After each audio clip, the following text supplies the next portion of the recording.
Hello friends, welcome in our channel. बहुत बहुत स्वागत है आपका हमारे चैनल में। मैं हूं आपका दोस्त गोविंद शर्मा। फंडामेंटल राइट पढ़ रहे हैं, समानता तथा समता का अधिकार हम पढ़ रहे हैं। आर्टिकल नंबर 12, 13, 14, 15 में करवा चुका हूं। आज नंबर है आर्टिकल नंबर 16। आर्टिकल नंबर 16 क्या कहता है इसके बारे में थोड़ा सा देख लेते हैं। तो आर्टिकल नंबर 16 बोलता है कि लोक नियोजन में अवसर की समानता।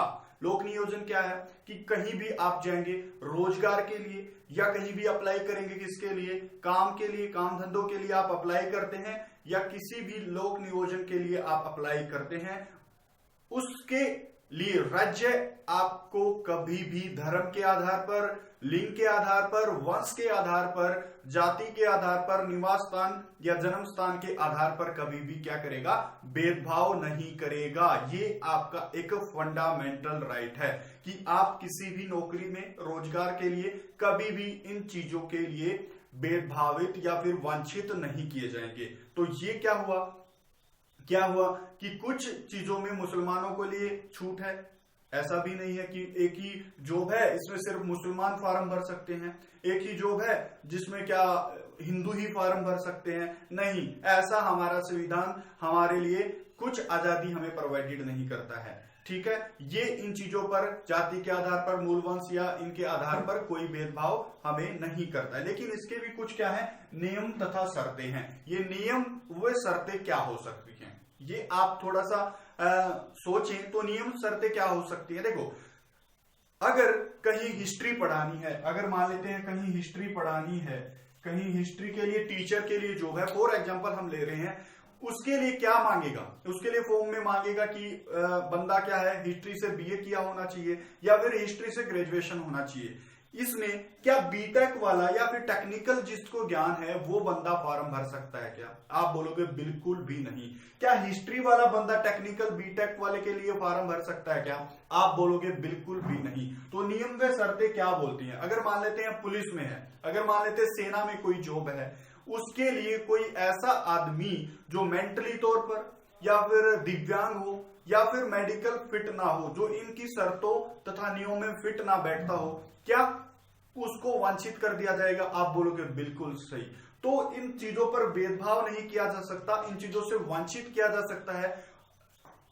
नियम व शर्तों के अंतर्गत अगर कोई भी आदमी आता है तो इन चीजों के आधार पर या इन 5 और 6 चीजों के आधार पर कभी भेदभाव नहीं किया जाएगा, परंतु वो टर्म एंड कंडीशन हमेशा फुलफिल करना होना चाहिए। ये बात शायद आप समझ गए होंगे। नियम व शर्तें, एक और प्रावधान जोड़ा गया 16 आर्टिकल में, 16 आर्टिकल में एक प्रावधान और जोड़ा गया। समय की मांग के साथ साथ कुछ संस्थानों में क्या हुआ, जो एड्स के रोगी थे, एचआईवी एड्स से जो पीड़ित आदमी थे, उनके साथ भेदभाव होने लगा। तो भारत सरकार ने, केंद्र सरकार ने क्या किया, एक प्रावधान जोड़ दिया गया 16वें आर्टिकल में कि जो एड्स के रोगी हैं उनके साथ कोई भी भेदभाव नहीं किया जाएगा। तो एड्स के रोगी के लिए कोई भी प्रावधान नहीं किया गया। अब क्या हुआ, स्त्रियों के लिए कुछ संरक्षण मिलेगा। अब देखो, एक ही सेम पोस्ट पर मान लेते हैं कोई स्त्री क्लर्क है, उसके साथ साथ कोई क्या बोलते हैं इसको, एक पुरुष क्या है, क्लर्क की पोस्ट पर है।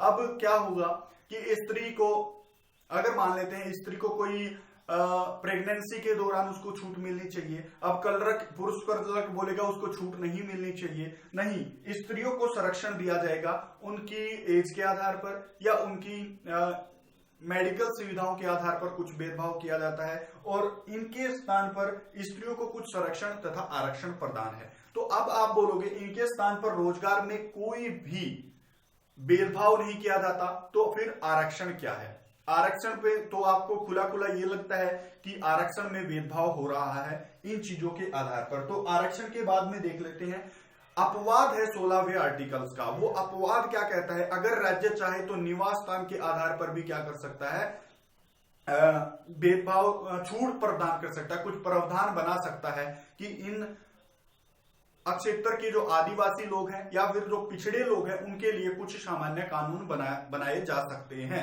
अगर हम आर्टिकल देखें, 340 आर्टिकल देखें, तो राष्ट्रपति क्या कर सकता है, आयोग का गठन कर सकता है। वो आयोग क्या करेगा, कुछ ऐसे वर्गों को क्या करेगा, उन कुछ वर्गों की समीक्षा करेगा, उन वर्गों पर रिसर्च करेगा किन वर्गों को आरक्षण की रोजगार में जरूरत है। तो ऐसे ही कुछ जो आयोग बने थे, 1953 में पहला काका कालेकर आयोग बना सबसे पहला। उसके बाद जो एक आयोग 1978 में बीपी मंडल आयोग हमने देखने को मिलता है, और बीपी मंडल आयोग 1978 में बना, और बीपी मंडल आयोग की समीक्षा के आधार पर ही 27% आरक्षण दिया गया है। किसको? ओबीसी का जो 27% आरक्षण है 1990 से लागू है, ये दिया गया है। अब ओबीसी देखो, भारत में आरक्षण किस किस को मिलता है? एससी को मिलता है, एसटी को मिलता है, और उसके साथ ओबीसी को मिलता है। ओबीसी के साथ साथ अभी ईडब्ल्यूएस 2019 में जो प्रावधान किए गए हैं उनको थोड़ा सा देख लेते हैं। तो ये जनसंख्या के आधार पर किया गया। स्टार्टिंग में क्या किया, जो एससी जनसंख्या थी वो 15% थी, और जो एसटी जनसंख्या थी वो 7.5% थी। तो इन दोनों को 15% और 7.5% आरक्षण आज भी मिलता है। तो टोटल आरक्षण कितना हो गया, दोनों 15 को और 7.5 को मिलाएं तो 22.5 आरक्षण इनको मिला हुआ है। अब सुप्रीम कोर्ट में क्या हुआ, ओबीसी ने 27% और आरक्षण दे दिया, ओबीसी को 27। टोटल आरक्षण की जो स्थिति बनती है वो बनती है 9.5%। अब सुप्रीम कोर्ट क्या बोलता है, एक जब ओबीसी को आरक्षण 27% दिया गया तो एक इंदिरा सानी नाम की एक लेडी थी जो 16 अगस्त 1992 को क्या करती है, सुप्रीम कोर्ट में केस कर देती है। सुप्रीम कोर्ट में केस क्या करती है, वो बोलती है कि जो ओबीसी को आरक्षण दिया गया है वो गैर संवैधानिक रूप से दिया गया है। तो अब सुप्रीम कोर्ट क्या करता है, सुप्रीम कोर्ट अपनी पीठ बैठवाता है, और पीठ के साथ साथ ये रिजल्ट पर सुप्रीम कोर्ट पहुंचता है कि नहीं, ये बिल्कुल मान्य है। सुप्रीम कोर्ट बोलता है कि बिल्कुल ओबीसी का मान्य है। परंतु 1993 में सुप्रीम कोर्ट में एक चीज और देखने को मिलती है, वो चीज देखने को मिलती है क्रीमी लेयर को। 1993 में क्रीमी लेयर लगा दी गई, यानी कि मान लेते हैं जो ओबीसी है, ओबीसी में भी जो उच्च तबके के लोग हैं उनके लिए कोई आरक्षण का प्रावधान नहीं है, या फिर कम आरक्षण का प्रावधान है। तो टोटल आरक्षण यहाँ पर जो बनता है भारत में वो बनता है 49.5%। अभी क्या हुआ, जो सामान्य वर्ग है, जनरल कैटेगरी में जो लोग आते हैं उन लोगों में भी कुछ पिछड़ी जातियां देखने को मिलती हैं। अब मोदी सरकार ने क्या किया, मोदी सरकार ने किया ईडब्ल्यूएस 2019 10% का आरक्षण, जो अभी देखो अभी 10% अगर इसमें इस बचेगा उसमें 10% का प्रावधान किया गया है कि जो जनरल वाले लोग हैं उनमें से ही उनको 10% आरक्षण का प्रावधान किया गया है। 103वां संविधान संशोधन 2019 में हुआ और 10% आरक्षण इसको प्रोवाइडेड किया गया था। तो आरक्षण की स्थिति हमने देखी, धर्म वंश जाति के आधार पर भेदभाव की स्थिति हमने देखी कि भेदभाव कैसे कैसे कम किया जा सकता है, और एक खूबसूरत आर्टिकल हमारे संविधान का हमने डिस्कस किया। आई होप ये आपको समझ में आया होगा, अवधारणा कॉन्सेप्ट आपका क्लियर रहा होगा। बने रहे मेरे साथ, मैं हूं आपका दोस्त गोविंद शर्मा। धन्यवाद।